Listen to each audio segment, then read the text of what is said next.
না না না না না না না। আরে গুল গুল গুল গুলটে গুলটে উল্টে গুলে দেয় দুনিয়া উল্টে। উল্টে পাল্টে দিন কাটে তার গলদপুরে রগবাজি গুলবাজিতে। কি কাণ্ড! পাঁচু ভেন্ডি ঘটনা চালা তার সঙ্গী তার কার সাজিতে। জ্বালিয়ে খেলে গুলের প্যাঁচে দিনকে করে সেরা।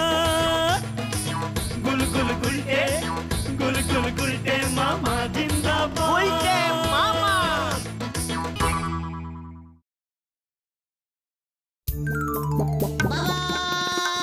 বাবা বাবা গো, আমি এক ছুটে 70 মাইল ছুটিয়া আপনার পদে আপনার পদতলে নিজেকে সমর্পণ করিলাম। উঠে বস বৎস। বাবা মনে বড় কষ্ট। কিসের কষ্ট তো? পকেটে যে নোট নাই। আসলে পকেট যে সব সময় ফাঁকাই থাকে বাবা, তাই তো আমি সব সময় নোট চাই। তোর দৌড়ে আমি খুশি হইয়াছি। এক ছুটে 70 মাইল। বাহ, আমার প্রতি তোর এই ভক্তি দেখিয়া আমি মুগ্ধ। এই নে হাত পাত। এটা কি প্রভু? আমার পদধূলি। আমার যে টাকা চাই, মাটি নয়। এই ধূলি কণা মাটি কাল সকাল হইলে খালি পেটে কপালে ঘষিয়া ঘষিয়া মাখিবি, তারপরে দেখিবি তোর কপাল কেমন খুলিয়া যাইবে। রাজা হইবি তুই, রাজা। এই কি আমি শুনছি? আমি রাজা হয়ে যাব? তার মানে আমার কাছে রাজকুশাহার ভর্তি টাকা পয়সা, হিরে জহরত মণি মুক্ত। ওরে বাবা, ওরে বাপরে, ওরে বাবা, কি স্বপ্ন দেখলাম আমি? সাধু বাবা বলল আমি রাজা হব। পদধূলি পদধূলি কোথায়? ধুলি চাই, আমি ধুলি মাখবো কপালে, ধুলি মাখবো।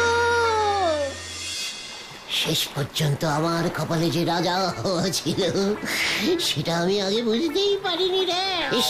কিছুদিন আগেও যদি বুঝতে পারতাম রে পাঁচু। কিন্তু তুমি তো এখনো রাজা হওনি গুলটে মামা, স্বপ্ন দেখেছো মাত্র। আর তাতে এভাবে কপালে ধুলো বালি মেখে বসে আছো। চুপ কর ভেন্ডি, তোরা হয়তো ভুলে গেছিস ভোরবেলার স্বপ্ন সত্যি হয়, আর স্বপ্নটা আমি ভোরবেলায় দেখেছি রে। কিন্তু রাজাটা তুমি হবে কোন রাজ্যের সেটা কি তুমি দেখেছো? ঠিক বলেছিস তো, উত্তেজনায় আমি এটা জিজ্ঞেস করতেই ভুলে গেলাম সাধু বাবাকে। তাহলে কি তোমাকে আবার যুদ্ধ করে রাজ্য জয় করতে হবে? অন্যের বড় ভাতে ছাই দেওয়া তোর বরাবরের অভ্যেস ঘটনা। যেই দেখলি আমি রাজা হতে চলিয়ে আছি অমনি তুই টুক করে একটা যুদ্ধ ঢুকিয়ে দিবি। কিন্তু সত্যিই তো, রাজা হতে গেলে একটা রাজ্য তো চাই। সাধু বাবা তো রাজ্যটার কথাই তোমাকে বললো না। এর জন্য বলি সব কাজ এত তাড়াহুড়ো করে করতে নেই গুলটে মামা। শোন গলদপুরের বলদ ছেলের দল, আমার কপালে রাজা হওয়া লেখা আছে যখন, তখন রাজ্য ঠিক একটা জোগাড় হয়ে যাবে। এই গুলটে মামা, বলছিলাম তোমার কপালটা আরেকটু ভালো করে পড়লে হয় না? রাজ্যের নামটাও লেখা থাকতে পারে। কথাটা মন্দ বলিসনি ভেন্ডি, তবে আমাদের এই গলদপুরে কপাল কে পড়তে পারে বলতো? কেন? আমাদের পাঁচুর বাবা ষষ্ঠীচরণ পুরোহিত জেঠু। এই আমার বাবা হাত দেখতে পারে, কপাল পড়তে পারে কিনা জানি না। ওরে গলদপুরের বড় বলদ পাঁচু, যে হাত দেখিয়া ভাগ্য বলিতে পারে সে আরেকটু চেষ্টা করিলে কপাল রিডিংও করিতে পারিবে। বরং হাত দেখে ভাগ্য বলা অনেক কঠিন, হাতে অনেক একা বেকা রেখা থাকে। কপালে ওসব ঝামেলাই নেই, পুরো ক্লিয়ার। কিন্তু তুমি তো কপালে ধুলো মেখে আছো গুলটে মামা।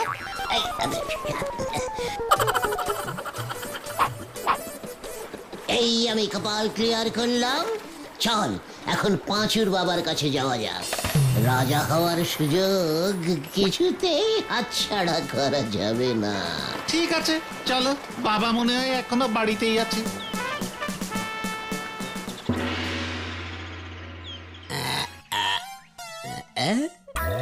কাম সারছে হ্যাঁ এইটা আমি কি দেখতাছি? কি দেখেছো বাবা? রাজ্যটার নাম কি গো? রাজ্যটা কি এদেশে না বিদেশে? এই যে গভীর একটা চক্রবর্তী রেখা দেখা যাইতাছে, হ্যাঁ খুব গভীর। কিন্তু আমরা তো গুহ, চক্রবর্তী তো নয়। আহম্মক কোথাকার, হ্যাঁ মানে কিছুই বুঝস না। তুই গুহই হোস আর যাই হোস, তোর কপালে যখন চক্রবর্তী রেখা দেখছি আমি, রাজা তুই হবি হবি। কিন্তু কিভাবে? এই যে একটা মোক্ষম প্রশ্ন করছস বটে।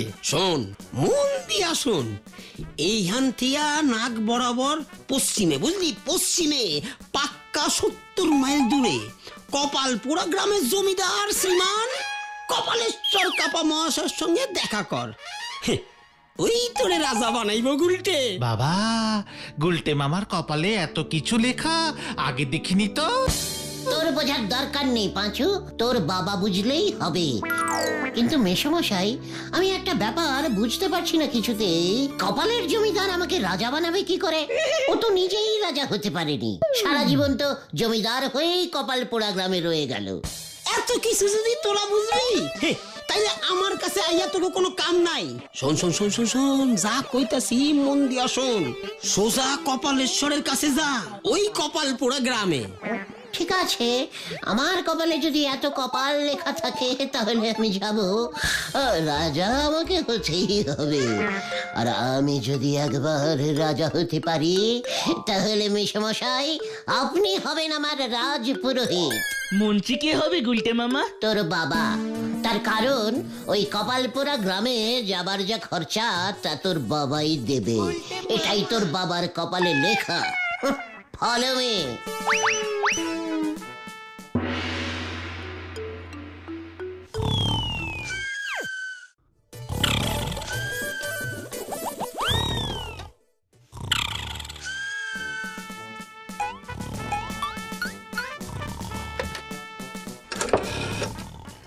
হ্যালো, এই আপনি ওই কপালপুরা গ্রামের জমিদার কপালেশ্বর বাবু কইতাছেন তো?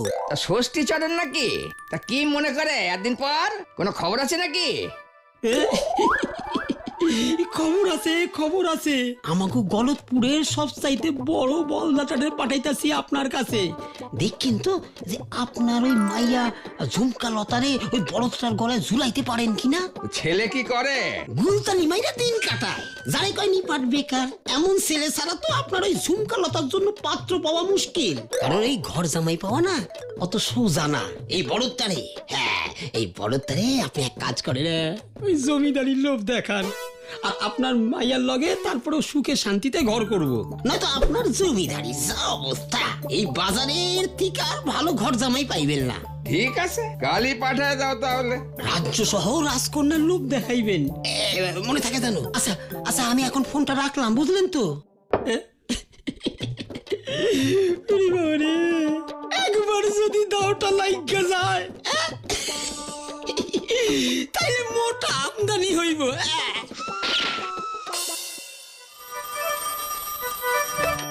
কি কাণ্ড! হ্যালো, কি হে হরি বল? হ্যাঁ, খবর কি? হরি বল না, বলো হরি। এখন অত সময় নাই, আসল কথাটা বলছি শোনেন।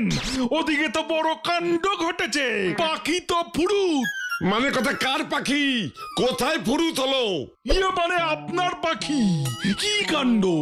ওই কুলটের তো বিয়ে ঠিক হয়েছে, ষষ্ঠী চরণ ঠিক করেছে কপাল পোড়া গ্রামের জমিদার কপালের মেয়ের সঙ্গে। কি কাণ্ড! কি মানে কথা? আমার এত বড় পোড়া কপাল হতেই পারে না। ওই গুলটের যদি বিয়ে হয় মানে কথা, তবে আমার মেয়ে পটেশ্বরীর সঙ্গেই হবে। এই আমি তোমায় শেষবার বলে দিলাম হরি বল। আগে বলো হরি। ওই একই হলো, হ্যাঁ ওই বলো হরি হরি বল সবে একই। তুমি এখনই এই বিয়ে আটকাও, নয়তো রোজ সকালে লাউ কুমড়ো কাতলা মাছ সব বন্ধ। কি কাণ্ড! এবার আমি কি করি? মানে কথা ওই পোড়া কপাল গুলটেকে আটকাও, কিছুতেই যেন ও ওই কপাল পোড়া গ্রামে যেতে না পারে। তা না হলে কিন্তু তোমার কপাল পুড়বে এবার হরি বল। আগে বলো হরি।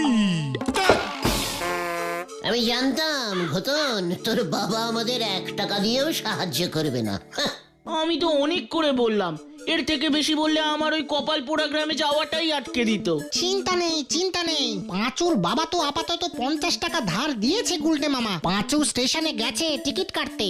কিন্তু আমি তো একটা ব্যাপার কিছুতেই বুঝতে পারছি না, পাঁচুর বাবা ষষ্ঠীচরণ বাবু হঠাৎ আমাকে রাজা বানাতে এত ব্যস্ত হয়ে উঠলো কেন বলতো? নিজে রাজ পুরোহিত হতে চায় বলে। আমিও ঠিক সেরকমই ভাবছিলাম বুঝলি। কেস কেঁচে গেছে গুলটে মামা, পুরো গুবলেট হয়ে গেছে। মানে হোয়াট গুবলেট? কি হয়েছে পাঁচু বল। রাজা আমি হবই, তুই হবি আমার সেনাপতি। বিপদে মাথা ঠান্ডা রাখতে শেখ পাঁচু। গুলটে মামা, বলহরি দারোগা স্টেশনে পুলিশ পোস্টিং বসিয়েছে। স্টেশনের দিকে গেলেই নাকি আমাদের ধরে বন্দি করবে। আমি তো স্টেশনে ঢুকতেই পারলাম না, বলহরি দারোগা আমাকে ধরে শাসিয়ে দিল। বললো আমাদের এই গলতপুর থেকে কেউ ওই কপালপোড়া গ্রামে যেতে পারবে না, গেলেই আটক করবে। কেন কেন কেন? বললো কোনো এক কালে নাকি ওই কপালপোড়া গ্রাম আমাদের গলতপুর গ্রামকে বগলামুখী কাপ ফুটবল ফাইনালে 10 গোল দিয়েছিল। সেই থেকে ওই কপালপোড়া গ্রাম হলো গলতপুরের শত্রু গ্রাম। শত্রু শত্রু শত্রু। আমি রাজা হব শুনেই আমার চারিদিকে শত্রুরা দলে দলে জাগিয়া উঠিয়াছে। রাজা আমি হইবই, কেহই আমাকে আটকাইতে পারিবে না। কপালের লিখন মন্ডন করা যাইবে না। আমরা বলছি যে ওটা খণ্ডন হবে গুলটে মামা। সে যাই হোক, শোন, গলদপুরের বলদ ছেলের দল আমার এখন কোনো সৈন্য দল নাই। তাই ওই বলহরি দারোগার পুলিশ দলের সঙ্গে সরাসরি যুদ্ধ ঘোষণা করা যাইবে না।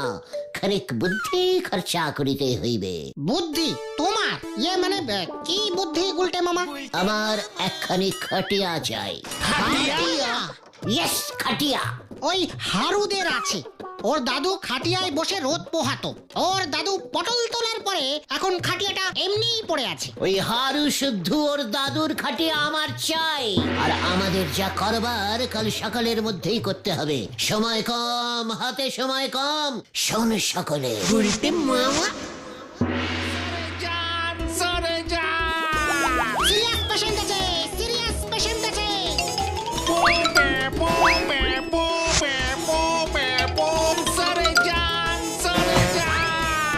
সিরিয়াস পেশেন্ট আছে, সিরিয়াস পেশেন্ট আছে। স্যার সরে যান। কি কাণ্ড, কার আবার কি হলো? আমাদের ষষ্ঠীচরণের ছেলে পাঁচু না? এই থাম। কার আবার কি হলো? কেউ গেল নাকি? কি স্যার, আপনি এখনো এখানে, আর ওদিকে গোবিন্দ বাবু? কি কাণ্ড, আমাদের গোবিন্দ বাবু এই অকালে? কি আমি তো ওর জন্যই এখানে। কি কাণ্ড! এই না গোবিন্দ বাবু না, ওনার ঠাকুমা সিরিয়াস অবস্থা। এই যায় আর কি। আমাদের গলতপুরে তো অ্যাম্বুলেন্স নেই, তাই আমরা এইভাবে ওনাকে হাসপাতাল নিয়ে যাচ্ছি। সরে যান। প্যাপো। কি কাণ্ড, আগে বলবি তো। গোবিন্দ বাবুর ঠাকুমা সে তো অনেকদিন আগেই গত হয়েছিলেন বলে শুনেছিলাম। প্যাপো ভুল শুনেছিলেন। গোবিন্দ বাবু ওনার ঠাকুমাকে খুব ভালোবাসতেন। গোবিন্দ বাবু খুব ভেঙে পড়েছেন। প্যাপো। জানি না বাঁচানো যাবে কিনা। প্যাপো, আপনি এক্ষুনি গোবিন্দ বাবুর কাছে যান, আপনাকে খুঁজছিল। বলছিল এই বিপদের দিনে ওই হরিবলটা এলো না, খুব রেগে যাচ্ছিল। বলছিল আমি আর হরিবলকে লাউ কুমড়ো পাঠাবো না। প্যাপো। কি কাণ্ড! না, লাউ কুমড়ো আমি এক্ষুনি যাচ্ছি। কি বিপদ! এই তোরা চল সকলে, চল। লাউ কুমড়ো গেল আমার, চল। জয় কপালপোড়া গ্রাম। রাজা আমি হইবই, কেহই আমাকে আটকাইতে পারিবে না।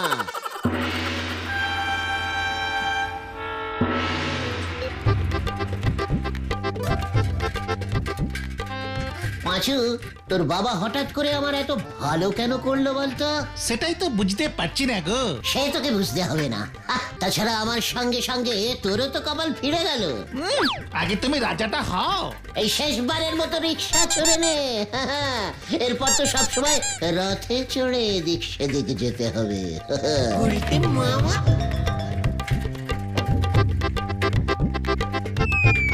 এই যে আমরা এসে গেছি বাবু, নামেন দেখি।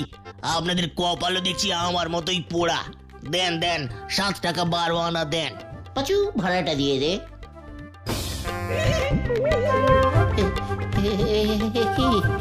এটা কি? এই ছিল তোর বাবার মনে পাঁচু? এখনই এত মন ভেঙে কাজ নেই গুলটে মামা। এত কষ্ট করে এত দূর যখন এসেই পড়েছি, তখন ভেতরে ঢুকে দেখাই যাক না। হ্যাঁ হ্যাঁ, তাছাড়া দিনের বেলায় ভূত আসে না, বেগতিক দেখলে পালাবো।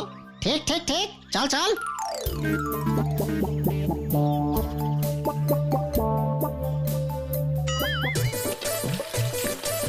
ওই তো দেখো গুলটে মামা, জমিদারের বাগানের মালি হবে, ওনাকেই আগে জিজ্ঞাসা করো না। হ্যাঁ হ্যাঁ, ইয়ে মানে এই যে দাদু, শুনছেন?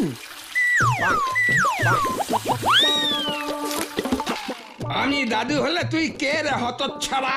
নিজের বয়সটাকে ভুলে গেছিস? এই বয়সে নাতি হতে চাইছিস?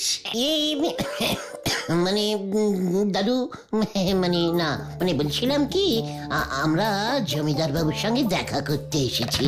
ওই গলদপুরের ষষ্ঠীচরণ মুখুজ্জে মশাই, উনি আমাদের পাঠিয়েছেন। আগে বলবি তো হতচ্ছাড়া মুখ পোড়া। তা ছেলেকে শুনি। মানে আমরা সবাই, মানে কি বলছেন ঠিক বুঝতে পারছি না। ইয়ে মানে মেশো, ইয়ে মানে আমি জমিদার কপালেশ্বর কাপা। ভেতরে এসো। আগে মানে আপনি জমিদার?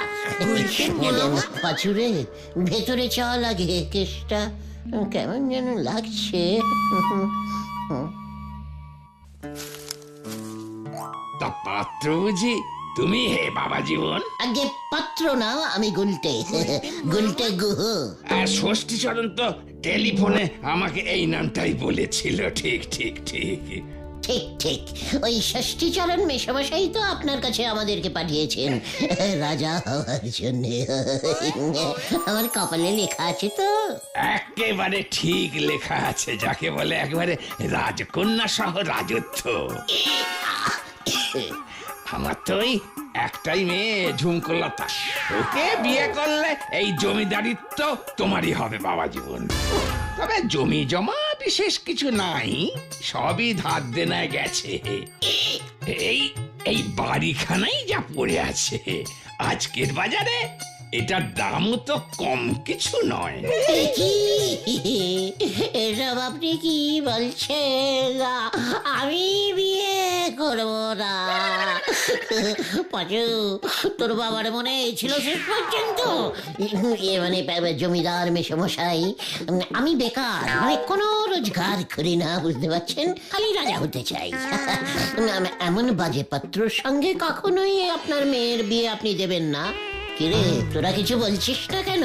ষষ্ঠীচরণ তো একেবারে ঠিক পাত্র দিয়েছেন। আমি তো এমনই চালচলহীন বেকার পাত্র খুঁজছিলাম।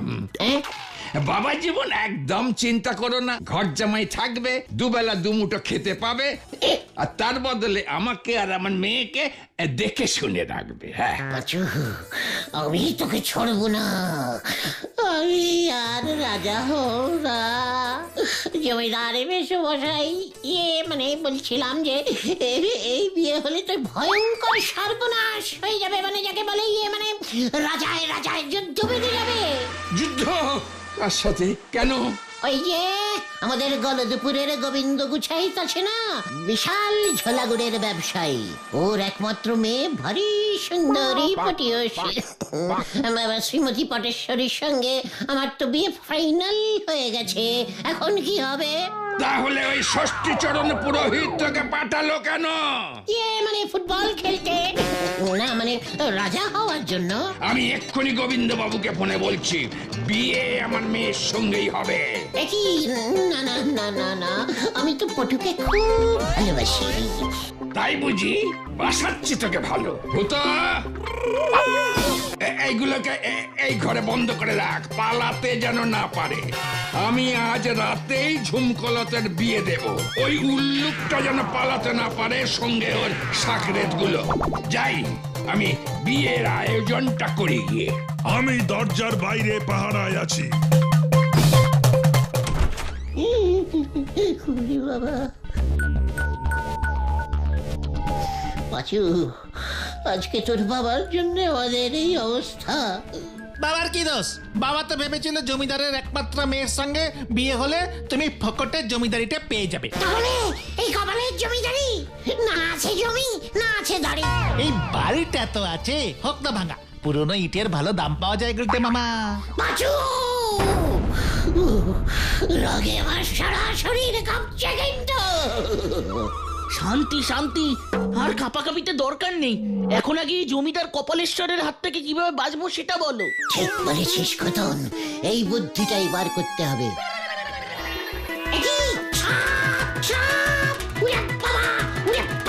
কোথায় কোথায় সাপ? ওই তো সাপ, ওই তো সাপ। এজন্য মরে গেলাম রে। আমি মরলে ঝুমকলতার বিয়ে কার সঙ্গে হবে রে পাঁচু? সাপ কাহা, সাপ কাহা? কাহা সাপ, কাহা সাপ? আরে পালা রে।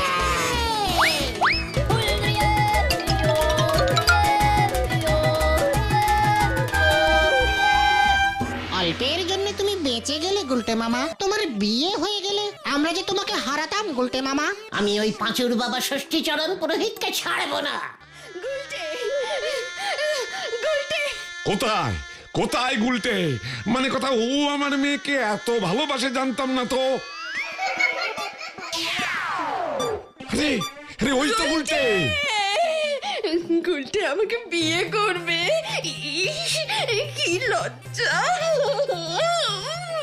গুলতে মামা দেখো সামনে কে। ওদের কাছে খবর পৌঁছে গেছে যে তুমি পটেশ্বরীকে বিয়ে করতে চাও। পালাও গুলটে, বাবা পালিয়ে গেল। এই এই একই একই, ওই ওই ওই ওই ওই ওই ওই ওই, ধর ধর ওকে।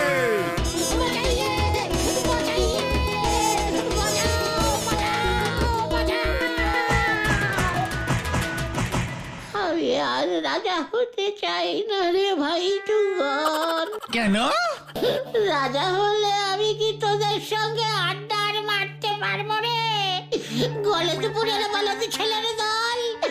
ফোকটে আমাদের আড্ডাটাও বন্ধ হয়ে যাবে, আর আড্ডা ছাড়া যে আমার জীবন বৃথা ভাই টুগন। তাই আমি তোদের গুলটে মামা হয়েই থাকতে চাই, আর আড্ডা মেরে জীবনটা অতি কষ্টে হেসে খেলে কাটিয়ে দিতে চাই। হ্যাঁ রে। জয় গুলতে মামার